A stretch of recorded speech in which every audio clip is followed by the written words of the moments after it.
నమస్కారం వార్తలకు స్వాగతం ముందుగా ముఖ్యాంశాలు విశాఖకు 5 లక్షల ఐటీ ఉద్యోగాలు తేవడమే తన లక్ష్యమని మంత్రి లోకేష్ స్పష్టం.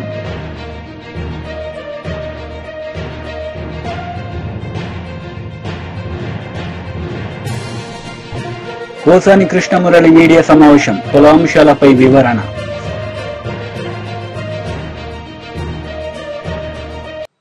విశాఖకు 5 లక్షల ఐటీ ఉద్యోగాలు తేవడమే తన లక్ష్యమని మంత్రి లోకేష్ స్పష్టం చేశారు.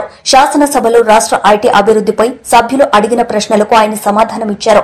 గత ప్రభుత్వంలో ఐటీ మంత్రి కోడిగుడ్డు కథ చెప్పారని లోకేష్ ఎద్దేవా చేశారు.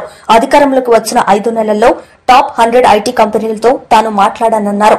3 నెలల్లో విశాఖకు టీసీఎస్, 6 నెలల్లో ఇన్ఫోసిస్ కంపెనీలు రాష్ట్రానికి వస్తాయన్నారు. కంపెనీలకు 500 కోట్ల పెండింగ్ ఇన్సెంటివ్స్ త్వరలో విడుదల చేస్తామని తెలిపారు. విశాఖపట్నం అంటే ఆయన ఒప్పుకున్నారు. దానికి ఆల్రెడీ భూములు కూడా మేము ఎత్తుకుతున్నాం.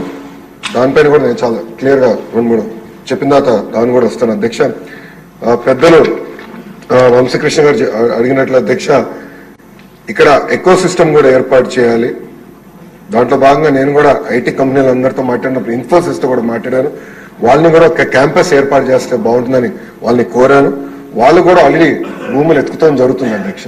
ఏదో ఒక బిల్డింగ్ 500-600 కాదు, క్యాంపస్ అనేది అవసరం ఉంది. దానికి వాళ్ళకి భూములు కూడా ఇప్పుడు ఎత్తుకుతాం జరిగింది, మొదలుపెట్టాం అధ్యక్ష. నేను అనుకుంటా మాక్సిమం ఒక 6 months లో కొబ్బరికాయ కొట్టేసి నేను ఆశిస్తున్నాను. దానికి నేను చాలా కష్టపడుతున్నా. మీరు 20,000 ఉద్యోగాలు అడిగారు అధ్యక్ష. 5 సంవత్సరాలు 20,000 ఉద్యోగాలు నా టార్గెట్ కానే కాదు. పెద్దలు అన్నట్టు 5 లక్షల ఉద్యోగాలు ఒక ఐటీ రంగంలో ఆంధ్ర రాష్ట్రంలో క్రియేట్ చేయాలని టార్గెట్ గా నేను పనిచేస్తున్నాను అధ్యక్ష. మనం యుఎస్ కూడా వెళ్ళాను. అనేక డేటా సెంటర్ సంస్థలతో కూడా నేను కలుస్తాను జరిగింది అధ్యక్ష. ఒకసారి చూస్తే 2019 నుంచి 24 వరకు గత ప్రభుత్వం దీనిపైన ఎలాంటి ఫోకస్ పెట్టక డేటా సెంటర్ ఎకో సిస్టమ్ అటుపక్క విశాఖపట్నంలో, క్షమించాలి, అటుపక్క ముంబైలో, ఇంకో పక్కన తమిళనాడులో, అదేవిధంగా తెలంగాణలో వస్తాం జరిగింది అధ్యక్ష. అదే గాని మనం గాని ఆనాడు తీసుకొచ్చిన పాలసీ ముందర తీసుకెళ్ళుంటే Visakhapatnam data centre capital of the world అయ్యేది అధ్యక్ష. మనం చూస్తే డేటా సెంటర్స్ లో ప్రపంచవ్యాప్తంగా ప్రతి సంవత్సరం $300 బిలియన్, $300 బిలియన్ ఖర్చు పెట్టిపోతున్నారు అధ్యక్ష ప్రతి సంవత్సరం. నా లక్ష్యం $100 బిలియన్ భారతదేశానికి రావాలి. దాంట్లో ఎక్కువ శాతం ఆంధ్ర రాష్ట్రానికి రావాలనేది నా లక్ష్యం అధ్యక్ష. దాంట్లో నేను అందరినీ కలిసాను అధ్యక్ష. అంటే కొన్ని కంపెనీ పేర్లు నేను వెల్లడించలేను, ఎందుకంటే ఎన్డీఏ నేను వాళ్ళతో సైన్ చేశాను కనుక. వాళ్ళతో చర్చించినప్పుడు 2-3 రిక్వెస్ట్లు ఉన్నాయి. ఎస్పెషల్లీ డేటా సెక్యూరిటీ, అదేవిధంగా టాక్సేషన్, డేటా ఎంబసీస్ విషయంలో. విష్ణు కుమార్ రాజు గారు బీజేపీ నుంచి కూడా ఉన్నారు కనుక ఇక్కడ నేను ఆల్రెడీ ఢిల్లీలో ఉన్న పెద్దలతో నేను చర్చిస్తున్నాను సార్. అది పాలసీ, ఒక ఫ్రేమ్వర్క్ అనేది ఏర్పాటు చేయాల్సిన అవసరం ఉంది. తద్వారా పెద్ద ఎత్తున పెట్టుబడులు కేవలం ఆంధ్ర రాష్ట్రంగా భారతదేశానికి వచ్చడానికి అవకాశం ఉంది. అది ఆల్రెడీ మేము చర్చలో ఉన్నాం అధ్యక్ష. వంశకృష్ణ గారు అడిగినట్టు ఒక సోషల్ ఎకో సిస్టమ్ అనేది చాలా చాలా అవసరం అధ్యక్ష. దాంట్లో ఎయిర్పోర్ట్ ఒక భాగం. భోగాపురం ఎయిర్పోర్ట్ విషయంలో చంద్రబాబు నాయుడు గారు ఇప్పటికీ చాలా స్పీడ్ గా పనులన్నీ పరిగెత్తిస్తున్నారు అధ్యక్ష. అంతేకాకుండా భారతదేశంలోనే అతిపెద్ద కన్వెన్షన్ సెంటర్ కూడా ఏర్పాటు చేసే దిశగా మన ప్రభుత్వం పనిచేస్తుంది అధ్యక్ష. అది విశాఖపట్నానికి వస్తుంది అధ్యక్ష. అంతేకాకుండా ఎయిర్పోర్ట్స్, క్షమించాలి, హోటల్స్ కూడా అధ్యక్ష. అది నా డిపార్ట్మెంట్ కాకపోయినా దుర్గేష్ గారి డిపార్ట్మెంట్ అది. కానీ అది ఎకనామిక్ డెవలప్మెంట్ బోర్డు కింద ఈ ఎకో సిస్టమ్ ఏర్పాటు చేయాలంటే పెద్ద ఎత్తున హోటల్స్ రావాలి విశాఖపట్నానికి. వేలాది హోటల్స్ రావాలి అధ్యక్ష. 10 కాదు, వేలాది హోటల్స్ వస్తేనే ఆ ఎకో సిస్టమ్ ఏర్పడుతుంది. దానికి నిన్నే పాలసీ కూడా టూరిజం పాలసీ కింద టూరిజం ఇండస్ట్రీగా గుర్తించే విధంగా చంద్రబాబు నాయుడు గారి నాయకత్వంలో నిన్న కేబినెట్ కూడా ఆమోదం తెలిపింది అధ్యక్ష. దాంట్లో భాగంగా హోటల్స్ కూడా పెద్ద ఎత్తున విశాఖపట్నానికి తీసుకొస్తాం. కనెక్టివిటీ కూడా ఏర్పాటు చేస్తాం. కన్వెన్షన్ సెంటర్ కూడా తీసుకొస్తాం. ఇది ఒక భాగం. ఇంకొకటి పెద్దలు అన్నట్టు ఐటీలో ఉన్న టాప్ 100 కంపెనీస్, టాప్ 20 కాదు, టాప్ 10 కాదు, టాప్ 100 కంపెనీస్ ఆల్రెడీ నేను ఇనిషియల్ డిస్కషన్ స్టార్ట్ చేస్తాను జరిగింది అధ్యక్ష. నేను అనుకుంటాం అది గ్యారంటీగా జయప్రదం అవుతుంది. వాళ్ళందరినీ విశాఖపట్నం తీసుకొచ్చే బాధ్యత నేను తీసుకుంటాం మొదటిది.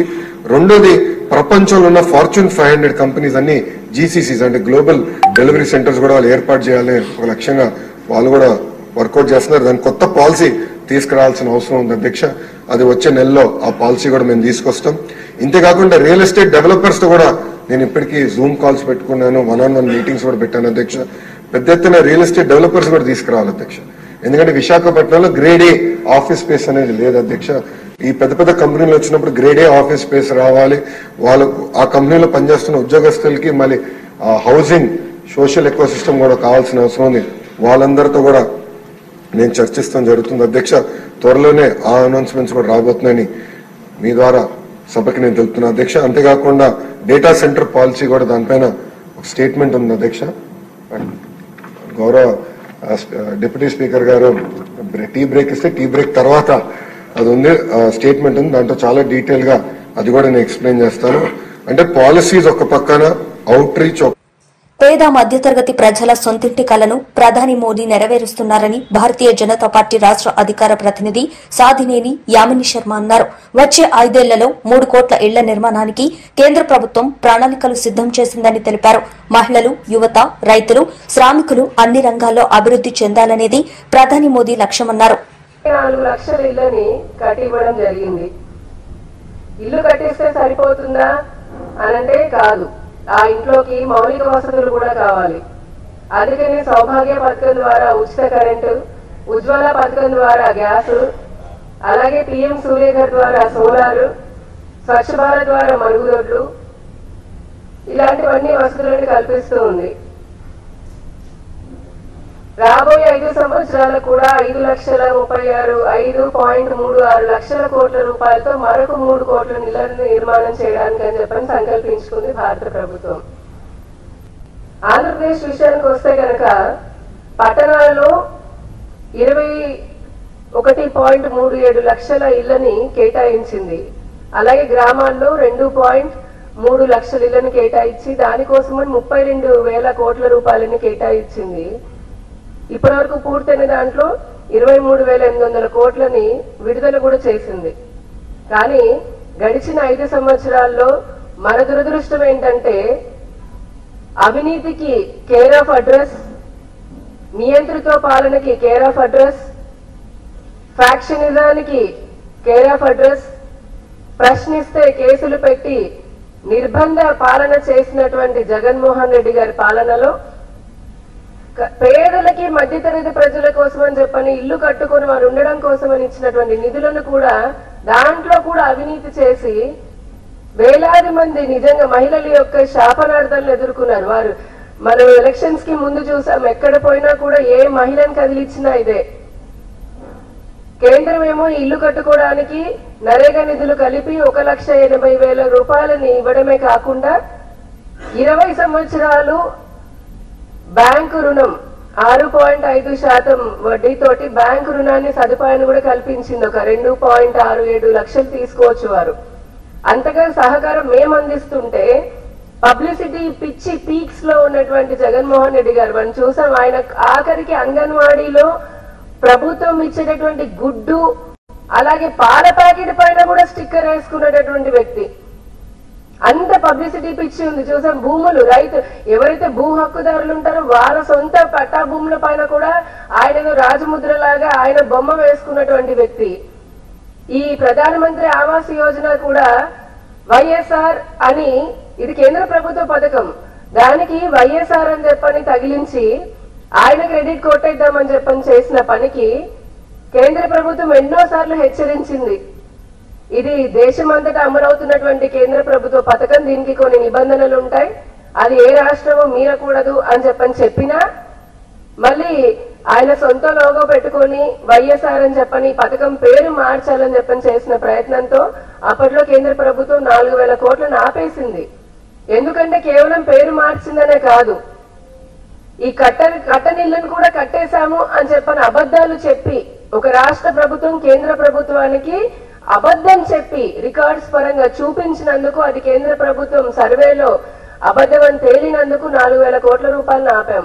అలాంటి పాలన చేసినటువంటి వ్యక్తి ఎంతో మంది, కోట్లాది మంది పేద ప్రజల యొక్క వారి బతుకు పైన కొట్టినటువంటి వ్యక్తి. ఇవన్నీ తలుచుకుంటూ ఉంటే ఈ 8 సంవత్సరాలు పూర్తయిన సందర్భంగా జగన్మోహన్ రెడ్డి గారు 5 సంవత్సరాల పాలనలో జరిగిన అక్రమాలను తలుచుకుంటే ప్రతి ప్రజలకు గుండె రగిలిపోతుంది. ఆయన పాలన ప్రారంభించిన వెంటనే ఇసుకని ధరను పెంచి దొరకనీకుండా చేసి లక్షలాది మంది భవన నిర్మాణ కార్మికుల పొట్టగొట్టాడు. అలాంటి వ్యక్తి నిన్న మానవతా విలువలను మాట్లాడుతూ ఉన్నారు. ఇలా కేంద్ర ప్రభుత్వం ఇచ్చేటటువంటి జల్ జీవన్ మిషన్ నిధులు కానివ్వండి, ఇంటింటికి నీరు మిషన్ కానివ్వండి, కట్టే మరుగుదొడ్లు కానీ, వేసే రోడ్లు కానీ, ఇచ్చే ఇల్లులు కానీ, వీటన్నిటిలో కూడా దారి మళ్లింపు చేసి ప్రజల నష్ట కష్టాలు పెట్టి వారి రక్తాన్ని పీల్చుకొని తిన్నటువంటి వ్యక్తి ఈరోజు మానవతా విలువల గురించి మాట్లాడుతున్నారు.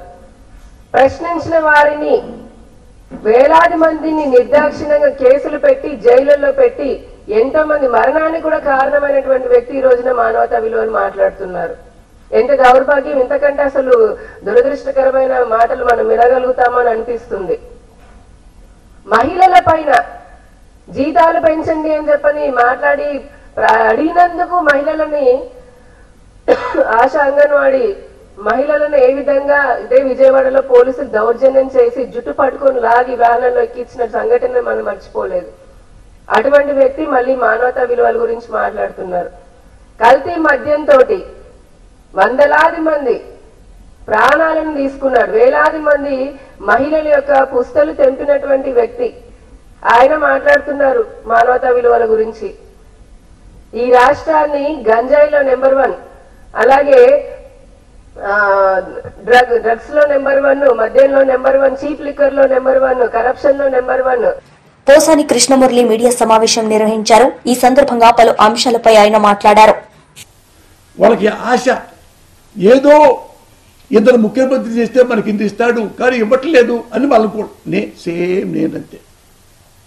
తల్లి సాక్షిగా నేను ఓటర్లాగా, మరి ఓటర్లే ఇన్నిసార్లు ఇన్ని పార్టీలకి ఓట్లేశారంటే అన్ని పార్టీలు మారినట్టు కాదు ఓటరు. నువ్వు దండం పెట్టి నా కోసం ఓటేయండి, ముఖ్యమంత్రి చేయండి, ఈ వాగ్దానాలు చేస్తా చేయలా, మళ్ళీ పొలకేశారు. నా భావం అదే, నా బాధ అదే, నా నిజం కూడా అదే. అది నేను చేసిన రాజకీయాలు ఇప్పుడు వరకు. అందుకని అడ్డమైన రాజకీయాలు, వాడిని పెట్టాలి, వాడిని కొట్టాలి అలాంటివి నాకు తెలియదు. ఇప్పుడు మనస్సాక్షిగా నేను నా కుటుంబం కోసం,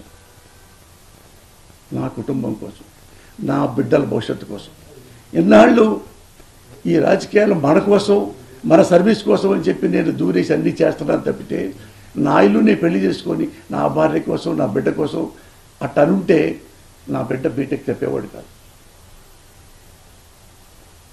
ఇంకో బిడ్డ డిగ్రీతో ఆగిపోయేవాడు కాదు. నాకంటే తెలివి గలవాడు నా కొడుకులు ఇద్దరు. బికాజ్ ఆఫ్ మై నెగ్లిజెన్సీ, నా అలసత్వం మూలంగా నా బిడ్డలు ఇంకా గొప్పగా ఎదగాల్సింది. డబ్బులు సంపాదించా కానీ నా కొడుకులు గొప్పతనం నేను సంపాదించలేకపోయా. ఎన్నాళ్ళు ఈ ఆరాటం అప్పుడు అనుకున్నా, ఓకే రాజకీయాలు బాగు చేయడానికి చాలామంది ఉన్నారు, చెడగొట్టడానికి అంతే మంది ఉన్నారు. కాబట్టి ఇక్కడి నుంచి నేను చచ్చిపోయేదాకా నా కుటుంబం కోసమే నేను పాటుపడాలనుకుంటున్నా, నా బిడ్డల కోసం, నా భార్య కోసం. ఇంతే తప్ప నేను ఎవరన్నా తిట్టారనో, ఎవరన్నా కేసులు పెట్టారనో ఐ డోంట్ కేర్. పోసానికి వాడు కొట్టాడు, చంపాడు, ఉచ్చబోసేవాడా పోసాని కృష్ణమురళి మీకు తెలుసుగా. 40 ఏళ్ళ నుంచి నేను మీకు తెలుసు. నాకు నేనేం చేస్తున్నాను ఈ 2 రోజులు నా కొడుకే నన్ను నాకు బాధ వేస్తుంది. ఎప్పుడు ఇంత నేను అగ్లీగా నా ముఖం నాకే కనపడుతుంది. పిల్లోడు క్వశ్చన్ చేస్తే 2 రోజుల నుంచి ఇదే ఐ క్రైయింగ్ లైక్ ఇది. చాలా చాలా కన్నీళ్ళు ఇప్పుడు పెట్టలేదు కానీ నేను చనిపోయేంతగా ఆ క్వశ్చన్స్కి ఆన్సర్ చేయలేకపోయా. అందుకని ఇక్కడి నుంచి నా బిడ్డల కోసం, నా కుటుంబం కోసమే నా జీవితాన్ని అంకితం చేసుకుంటా. నేను జగన్మోహన్ రెడ్డి గారు, ఐ లవ్ యూ. మీరు నన్నెంతో ఆదరించారు. నాకు ఎమ్మెల్సీ ఇస్తాన్నారు, రాజ్యసభ ఇస్తారు, ఎమ్మెల్యే ఇస్తారు, ఏమైనా అడిగినా ఇచ్చా, వద్దని చెప్పాను. ఆయన నన్ను ఒక తమ్ముళ్ళలాగా బాగా చూసుకున్నారు, అభినందించారు. అలాగే నారా చంద్రబాబు నాయుడు గారు మిమ్మల్ని ఎంతో గొప్పగా గౌరవించారు, అది మీకు తెలుసు. మీకోసం 2 లక్షలు నా ఓన్ డబ్బుతో ఫుల్ పేజీ మీ గురించి రాశాను. నారా చంద్రబాబు నాయుడు గారు చేసిన మంచి పనులు అని అట్ట లిస్టులు కూడా రాశాను. మళ్ళీ మీరు పొరపాటు ఇచ్చినప్పుడు మరిని విమర్శించాను. దాని గురించి ఇప్పుడు నాకే బాధ అయితే ఏం లేదు కానీ నేను ముఖ్యంగా రాజకీయ నాయకులందరికీ నేను నమస్కారం చెబుతూ ఇన్ని సంవత్సరాల పాటు నన్ను ఆదరించారు. అందుకని ఆల్ ద బెస్ట్. ఈ సంవత్సరం ఇక్కడి నుంచి, ఈ రోజు నుంచి నేను చనిపోయేదాకా నా బిడ్డల కోసం, నా కుటుంబం కోసమే నేను బతుకుతా. లంచం మోసం ఆరోపణలతో అదానీ గ్రూప్ చైర్మన్ గౌతమ్ అదానీపై న్యూయార్క్ లో కేసు నమోదు కావడంతో కాంగ్రెస్ విమర్శలు ఎక్కుపెట్టింది. అదానీ గ్రూప్ అవినీతిపై సంయుక్త పార్లమెంటరీ కమిటీ జేపీసీ వేయాలని మరోసారి డిమాండ్ చేసింది. మోదానీ స్కామ్స్ పై జేపీసీ ఏర్పాటు చేయాలని 2023 జనవరి నుంచి డిమాండ్ చేస్తున్నామని కాంగ్రెస్ సీనియర్ నేత జయరాం రమేష్ ఎక్స్ లో గుర్తు చేశారు. अदानी जी के अरेस्ट है, मगर मैं जनता को कहना चाहता हूं, आप नोट कीजिए, स्कैम किया है 2000 करोड़ रुपए का, मगर मैं आपको गारंटी देके कह रहा हूं यह व्यक्ति ना अरेस्ट होगा, ना इस पे इन्वेस्टिगेशन होगा, क्योंकि प्रधानमंत्री इसके साथ जुड़े हुए हैं।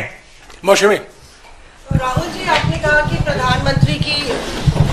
प्रधानमंत्री की एक तरीके से साठगांठ है और लगातार आपका जो स्टैंड है वो विंडिकेट कहीं ना कहीं हुआ। क्या आपको लगता है, क्योंकि आप कह रहे हैं कि इनको अरेस्ट होना चाहिए भारत में भी, जो राज्य सरकारें हैं और जो रिपोर्ट आई है, जो फैसला है, उसमें भी कई राज्य सरकारों की संलिप्ति है जिन्होंने ब्राइब ली है, तो क्या जो राज्य सरकारें, चाहे वो कर्नाटक सरकार हो, तेलंगाना ने MOU साइन किया 2024 इकोनॉमिक फोरम में, क्या प्रोएक्टिव कदम लेके आप अपनी सरकारों को संदेश देंगे? बिल्कुल बिल्कुल बिल्कुल अदानी जी का अरेस्ट होना चाहिए और जो भी इस मामले में इन्वॉल्व है उस पर कार्रवाई होनी चाहिए, चाहे वो कहीं का भी हो, कोई भी हो। आपने स्टेट्स के नाम लिए, राजस्थान भी इसमें इन्वॉल्व है। कुछ ही महीने पहले बीजेपी की सरकार ने इसी तरीके का कॉन्ट्रैक्ट राजस्थान में किया, and which is the other state, Maharashtra में भी बीजेपी की सरकार ने ऐसा ही कॉन्ट्रैक्ट किया है। वही कॉन्ट्रैक्ट छत्तीसगढ़ में था। तो मेरा कहना है जहां भी ये हुआ है, चाहे ऑपोजिशन की सरकार हो, चाहे बीजेपी की सरकार हो, इन्वेस्टिगेशन होना चाहिए, पनिशमेंट होनी चाहिए, मगर मेन बात है जो किंग पिन है, जो सेंटर है, उसको जेल में जाना चाहिए, अरेस्ट होना चाहिए और उसका इन्वेस्टिगेशन होना चाहिए, इंटरोगेशन होना चाहिए, पता लगाना चाहिए कि इसके पीछे कौन है। सर, आप कह रहे हैं कि भ्रष्टाचार किया है अडानी ग्रुप ने, और मैं नहीं कह रहा हूं, जो सामने बात आ रही है। नहीं, आप क्लियर रहिए, मैं नहीं कह रहा हूं। यूनाइटेड स्टेट्स में इन्वेस्टिगेशन हुआ है, FBI ने इन्वेस्टिगेशन किया है, FBI कह रही है। मैं पहले से रिपीट करता जा रहा हूं कि अदानी जी हिंदुस्तान में रोज भ्रष्टाचार कर रहे हैं, मगर ये अमेरिका की फेडरल ब्यूरो ऑफ इन्वेस्टिगेशन ने कहा है। तो क्या सर अब जो विपक्ष की सरकारें हैं, जहां जहां पर अडानी के जो प्रोजेक्ट्स हैं, उनका भी अब रिव्यू होना चाहिए कि किस चीजों से दिए गए, और क्या बॉयकॉट करेगा विपक्ष? मैंने कल 2-3 दिन पहले एक प्रेस कॉन्फ्रेंस में बिल्कुल साफ कहा है, जहां भी करप्शन है वहां पे इन्वेस्टिगेशन होनी चाहिए, मगर इन्वेस्टिगेशन अदानी जी से शुरू होगी, और जब तक अदानी जी अरेस्ट नहीं होंगे तब तक क्रेडिबल। బీజేపీ దేశ సంపదను కొంతమంది పెట్టుబడిదారులకు కట్టబెడుతుందని ఉప ముఖ్యమంత్రి భట్టి విక్రమార్క ధ్వజమెత్తారు. అదానీ లాంటి వారికి మోదీ దేశ సంపదను దోచిపెడుతున్నారని రాహుల్ గాంధీ చెప్పారన్న ఉప ముఖ్యమంత్రి ఆయన మాటకు సీఎంతో పాటు కేబినెట్ మొత్తం కట్టుబడి ఉందని స్పష్టం చేశారు. సంపద సృష్టించి పోగేసి ప్రజలకు పంచుతామని తేల్చి చెప్పారు. ఇది వారిని 200 యూనిట్ల వరకు పరిమితమై వాడమని చెప్పండి, కరెంట్ వారికి 0 బిల్లు వస్తుందో లేదో చూపిస్తారు.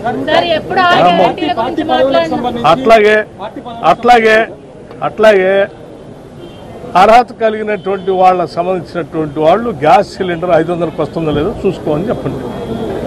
అనవసరంగా వాళ్ళు చేయలేదు కాబట్టి, ఏదో మేము 3 ఎకరాలు ఇస్తా అన్నాం, 10 ఏళ్ళు మేము ఇయ్యలేదు, ఇంటికో ఉద్యోగం ఇస్తా అన్నాం, ఇయ్యలేదు, అట్లాగే మాలానే కాంగ్రెస్ వాళ్ళు కూడా ఉంటారు లేదా ఉండాలి అని ఆయన కోరుకుంటే అది ఆయన కర్మ. మేము అట్లా ఉండదలుచుకోలేదు. తప్పనిసరిగా మేము ఇచ్చిన హామీలు అన్నిటే కాకుండా అసలు ఇది ప్రజాప్రభుత్వం, ప్రజల ప్రభుత్వం, ఈ ఆస్తులు, సంస్థలు, వ్యవస్థలు అంతా కూడా ప్రజల కోసమే ఖర్చు పెడతాం.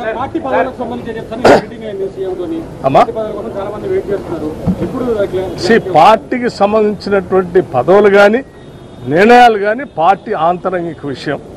అది రాష్ట్ర కాంగ్రెస్ కమిటీ అధ్యక్షులు వారు, అఖిల భారత కాంగ్రెస్ కమిటీ మా ఇన్ఛార్జి, వాళ్ళందరూ కలిసి నిర్ణయం చేస్తారు. అది వారి ఆదేశాల ప్రకారం నడుస్తాయి.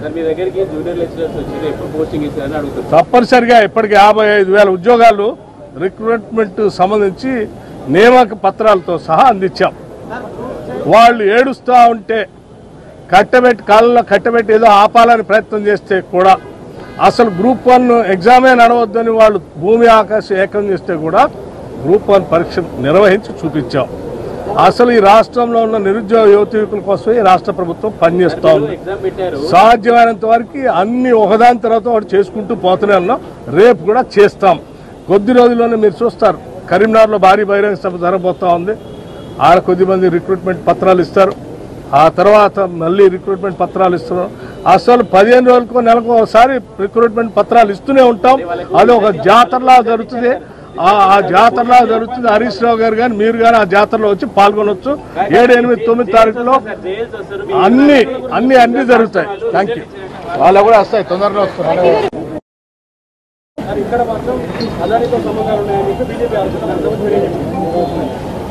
బీఆర్ఎస్ లీడర్ పది కౌశిక్ రెడ్డి మీడియా సమావేశం నిర్వహించారు. ఈ సందర్భంగా పలు అంశాలపై ఆయన మాట్లాడారు. పేరు లేకుండా ఆనవాళ్ళు లేకుండా చేస్తా అని నిన్న చెప్పిండు. నేను ఒక్కటే అడుగుతున్నా రేవంత్ రెడ్డి గారు, అసలు కేసీఆర్ గారిని తలుసుకోకుండా నీది ఒక్క క్షణమన్నా పోయిందా? నీ ఏ మీటింగ్ పోయినా ఈ సంవత్సరం 11-12 నెలల కేసీఆర్ గారు, కేటీఆర్ గారు, హరీష్ రావు గారికి 3 పేర్లు తలుచుకోకుండా నీ ఒక్క మీటింగ్ అన్నా నువ్వు చేసినావా? నీకు దమ్ముంటే చూపిస్తావా? ఒక్క మీటింగ్, నీ రివ్యూ మీటింగ్ కావచ్చు, నీ పబ్లిక్ మీటింగ్ కావచ్చు, ఈ 3 పేర్లు తలుచుకోకుండా చూపిస్తావా? ఒక్క మీటింగ్లో చేసిందన్న నువ్వు. ఇలా కేసీఆర్ గారు చేసిన పోరాటం చేసిన 14 సంవత్సరాలు పోరాటం చేసి తెలంగాణ తెచ్చిన చరిత్ర జనం మర్చిపోతారా? నువ్వు రోజు కూర్చుంటున్న సెక్రటేరియట్ కట్టించిన సెక్రటేరియట్ కేసీఆర్ గారు కట్టించింది కాదా? నువ్వు ఇల్లీగల్గా పిలిచి రోజు సెటిల్మెంట్లు చేస్తున్న police command control room KCR గారు కట్టించింది కాదా? నువ్వు నీ బర్త్డే రోజు కూడా పోయి యాదగిరిగుట్ట టెంపుల్లో దండం పెట్టుకుంది కేసీఆర్ గారు కట్టించింది కాదా? ఇలా రైతులకి ప్రతి 1 కోటి ఎకరాలకి నీళ్ళు ఇచ్చిన కాళేశ్వరం ప్రాజెక్ట్ కేసీఆర్ గారు కట్టించింది కాదా? ఈ 10 జిల్లాలున్న తెలంగాణని 33 జిల్లాలు చేసింది కేసీఆర్ గారు కాదా? ఇలా ప్రతి జిల్లాలో అద్భుతమైన కలెక్టరేట్లు కట్టించింది కేసీఆర్ గారు కాదా? ఇవాళ రైతు బంధు ఇచ్చింది కేసీఆర్ గారు కాదా? ఇవాళ 24 గంటల ఫ్రీ కరెంట్ ఇచ్చింది కేసీఆర్ గారు కాదా? ఇలా దురదృష్టవశాత్తు ఎవరైనా రైతు చనిపోతే రైతు బీమా ఇచ్చింది కేసీఆర్ గారు కాదా? ఇలా తాతలకి అవ్వలకి 2,000 రూపాయల పెన్షన్ ఇచ్చింది కేసీఆర్ గారు కాదా? ఇలా ఆడబిడ్డలకి పెళ్లి చేస్తే మేనమామలాగా 1,116 రూపాయలు కళ్యాణ లక్ష్మి ఇచ్చింది కేసీఆర్ గారు కాదా? మళ్ళా వాళ్ళు గర్భిణీ శ్రీ అయి హాస్పిటల్కి వస్తే ఫ్రీగా డెలివరీ చేసి కేసీఆర్ కిట్ ఇచ్చి మగబిడ్డ పుడితే 12,000, ఆడబిడ్డ పుడితే 13,000 ఇచ్చింది కేసీఆర్ గారు కాదా? తాతలకు అవ్వలకి కంటి వెలుగు ప్రోగ్రాం పెట్టి ఫ్రీగా అద్దాలు ఇచ్చి కంటి ఆపరేషన్లు చేయించింది కేసీఆర్ గారు కాదా? మిషన్ కాకతీయ చెరువులు కట్టించింది కేసీఆర్ గారు కాదా? సీఎం చంద్రబాబును రాయలసీమ ద్రోహిగా వైఎస్సార్సీపీ మాజీ ఎమ్మెల్యే గడికోట శ్రీకాంత్ రెడ్డి అభివర్ణించారు. శ్రీభాగ్ ఒప్పందాన్ని తుంగలో తొక్కారంటూ మండిపడ్డారు. గురువారం ఆయన తాడేపల్లిలోని వైఎస్సార్సీపీ కేంద్ర కార్యాలయంలో మీడియా సమావేశంలో మాట్లాడుతూ హైకోర్టు ఏర్పాటును అడ్డుకుని బెంచ్ ని చేస్తాననడం సరికాదన్నారు. ఒక రకంగా ఎంతో ద్రోహం చేశావు నువ్వు. ఆ ప్రాజెక్టులు వద్దు అని చెప్పి ఎన్టీ రామారావు గారు 83లో 84లో శంకుస్థాపన చేశారు, వదిలేశారు, పేరు పెట్టి వదిలేశారు. 95లో ఎన్టీ రామారావు గారిని దగ్గర నుంచి బలవంతంగా నువ్వు అధికారాన్ని లాక్కున్న తర్వాత 2 సార్లు శంకుస్థాపన చేశాడు ఒక టర్మ్లోనే. ఈ ప్రాజెక్టు 40 టీఎంసీలకు కుదరదు, హెచ్ఎన్ఎస్ఎస్ ఇది 5 టీఎంసీలు చేసే చాలు, కేవలం త్రాగునీటి అవసరాలకే చాలు అని చెప్పి జీవో ఇచ్చి ఆ రోజు శంకుస్థాపన చేశావు. మర్చిపోయాడు చంద్రబాబు నాయుడు గారు. పోనీ శంకుస్థాపన చేశాడు, కనీసం కొద్దో గొప్ప పని స్టార్ట్ చేస్తాడంటే హెచ్ఎన్ఎస్ పనే స్టార్ట్ చేయలేదు. అదే రకంగా జిఎన్ఎస్ఎస్కి సంబంధించింది కూడా అది గ్రావిటీతో పోయేది. గండికోటను 28 టీఎంసీలకు పెంచాలంటే ఆ ప్రాజెక్టు అవసరం లేదు, దాన్ని చేయాల్సిన పని లేదు, గండికోట అన్నటువంటిది పెన్నా జలాలపైన ఆధారపడింది. అది 2 టీఎంసీలకు 3 టీఎంసీలకు కుదించాలా అని చెప్పి జీవో ఇచ్చినటువంటి వ్యక్తి. అటువంటి పరిస్థితుల నుంచి ఒకటే టర్ములో రాయలసీమకు సంబంధించి జిఎన్ఎస్ హెచ్ఎన్ఎస్ఎస్ జలయజ్ఞంలో భాగంగా టేకప్ చేసుకొని హెచ్ఎన్ఎస్ఎస్ ను దాదాపుగా పూర్తి స్థాయికి కంప్లీట్ చేసిన వ్యక్తి రాజశేఖర రెడ్డి గారు. ఎన్ని వేల కోట్ల ఖర్చు పెట్టి ఆ ప్రాజెక్ట్ ను యుద్ధ ప్రతిపాదక పైన 5 సంవత్సరాలలో అనంతపురం జిల్లాకు ఈ రోజు సస్యశ్యామలమైంది. హార్టికల్చరల్ గా కానీ ఇండస్ట్రియల్ గా కానీ అనంతపురం జిల్లా ఒక ఎడారి కాబోతున్నటువంటి జిల్లాను బ్రహ్మాండమైనటువంటి జిల్లాగా మార్చాడు అంటే అది రాజశేఖర గారి గొప్పతనం అని చెప్పి ఏ పసి బాలు అడిగినా చెప్తారు. అటువంటిది ఆ వాస్తవ విషయాలు చెప్పకుండా దోవ పట్టించే ప్రయత్నాలు చేస్తున్నావు. ఆ హెచ్ఎన్ఎస్ఎస్ ని జిఎన్ఎస్ఎస్ ని నేను చేశానంటావు. నువ్వు అసలు 95 నుంచి 2004 వరకు ముఖ్యమంత్రిగా ఉన్నప్పుడు కనీసం దాన్ని శంకుస్థాపన చేసినావు కానీ ₹1 కేటాయించలేదు. ఏ రికార్డ్స్ అయినా చూసుకోండి.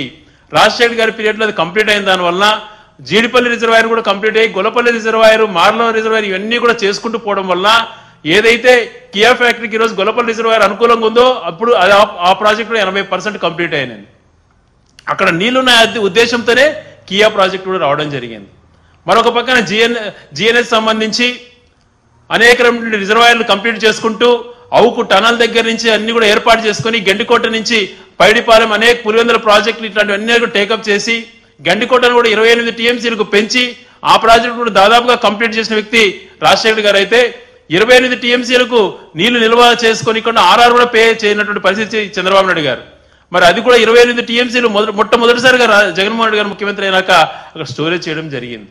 మరి ఇవన్నీ మర్చిపోయి తనే హెచ్ఎన్ఎస్ చేసినా జిఎన్ఎస్ చేసినా అని మాట్లాడుకోవడం ఎంతవరకు సంబంధించిన చంద్రబాబు నాయుడు గారు ఒక్కసారి మీరు ఆలోచన చేయమంటున్నాను. ఏదో వింటున్నారు కదా అని చెప్పి తప్పుదోవ పట్టించే ప్రయత్నాలు చేయడం సమంజసం కాదు. చరిత్ర అందరికీ కూడా తెలుస్తుంది. ముందుగా నువ్వు చేసినటువంటి ద్రోహం మానుకొని రాయలసీమ కర్నూలుకి. వార్తలు ముగించే ముందు ముఖ్యాంశాలు మరోసారి. విశాఖకు 5 లక్షల ఐటీ ఉద్యోగాలు తేవడమే తన లక్ష్యమని మంత్రి లోకేష్ స్పష్టం.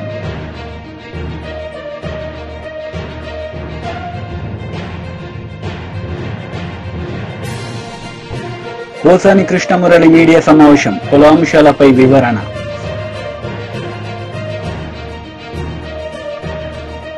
ఈ వార్తలు ఇంతటితో సమాప్తం. తిరిగి ప్రసారమయ్యే వార్తల్లో మళ్లీ కలుద్దాం. అంతవరకు సెలవు. నమస్తే.